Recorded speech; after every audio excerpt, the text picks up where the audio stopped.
Hello, and welcome to a quick tutorial for how to install my structure generator pack for Minecraft 1.14 and up.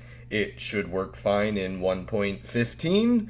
I do not believe it works in 1.13 anymore, however, due to a couple commands I am using in this version of the pack that vastly improved the pack, but made it compatible with only newer versions. Either way, there's only a couple steps for installing this pack. The first step being, of course, to download the Crabture's base folder. That is the base data pack that makes the whole thing work. And from there, you can download whatever modules you want. The modules are different packs from different people. I've got several of my own. There is the Mega Mix, there is the Biome Towers, miscellaneous buildings, and procedural places. For this tutorial, I will be installing it with the Biome Towers and the Misc Buildings packs, just to show how to install multiple packs. Once you have whatever you want downloaded, the next step is, of course, to pick a world to install it in. I recommend making a new world or making a backup of an existing world, and just don't do this without backups, basically, if you're not using a new world, just because there is a chance it can spawn buildings on top of your buildings. That's like the one danger of it. There is a way to avoid that, but either way, backups are always important. Either way, once you have a world created or selected or whatever, open the world folder. The easiest way to get there is in the world select screen. There is the edit button, and in the edit button there is the open world folder button. That should bring you to your world folder, which inside that is the data packs folder. This is where you put data packs into your world. Okay, so once you've got that open, next step is to grab whatever folder you have saved your zip files into. And of course, to extract the zip files. I just wanted to make sure to note that because certain things, like for instance resource packs, can sometimes be installed with the zip file. I don't think that's the case here. Either way, unzip your packs, whichever amounts you've gotten.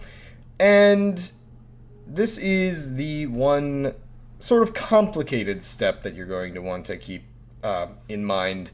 In each of the modules you've downloaded, you are going to want to go into the data folder, and you are going to either want to copy this name of whatever folder's inside, or you're going to want to just have a really good memory. I don't trust my memory, so I'm going to go into each of these, and I'm going to quickly copy the name just into another text file, because So why you're going to want these names is you need to go into the base file. You're going to want to go into structures, KingCrabmaster, functions, and in this very scary looking folder, you're going to want to open packpool. You can open this with Notepad, Notepad++, any of those kind of things. Let me just real quick grab the source. Boom. Let me size that up for you, just so you can see. Okay, and in this text file, there's one line you're going to want to change. See here where it says prefab? You're going to want to change that to the file name that, or the folder name that you copied earlier. This is what actually installs the pack into the base pack.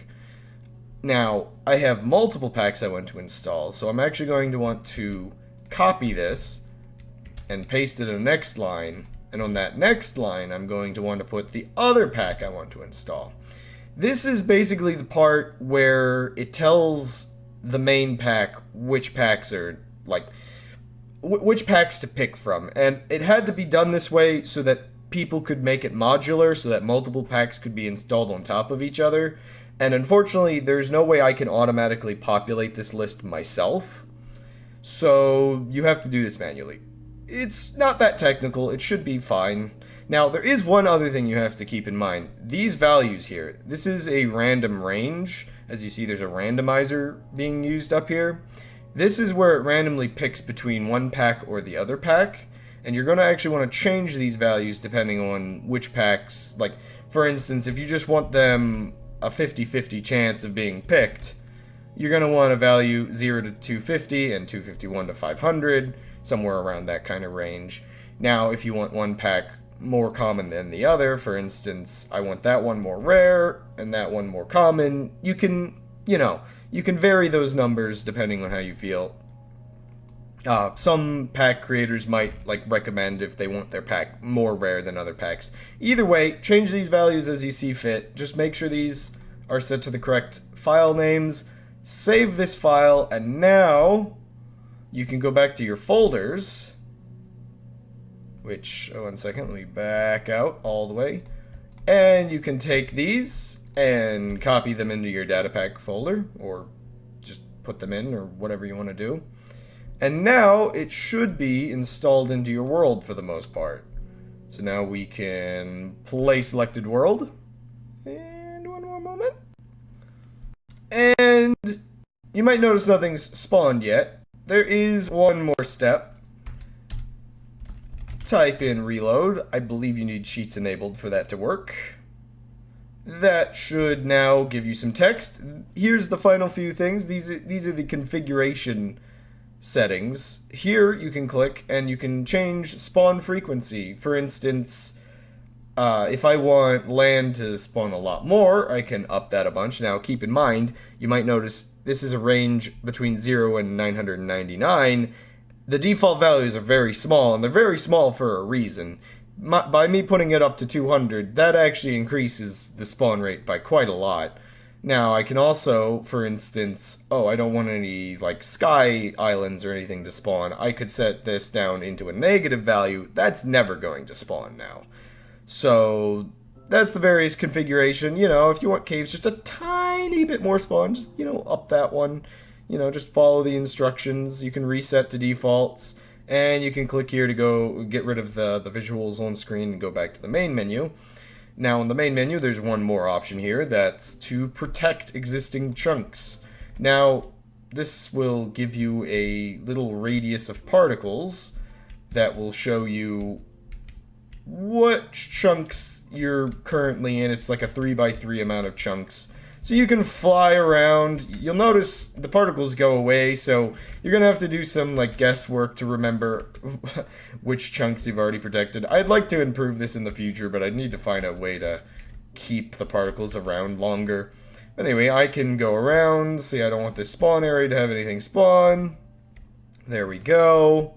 Now I can go back to the main menu. Now that I'm satisfied, the particles will go away. And now I can actually start the generator properly.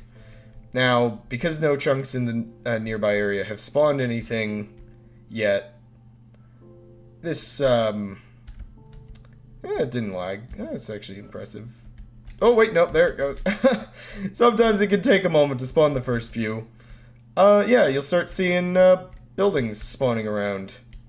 Now, of course, thinking about it, I increased the land spawn rates.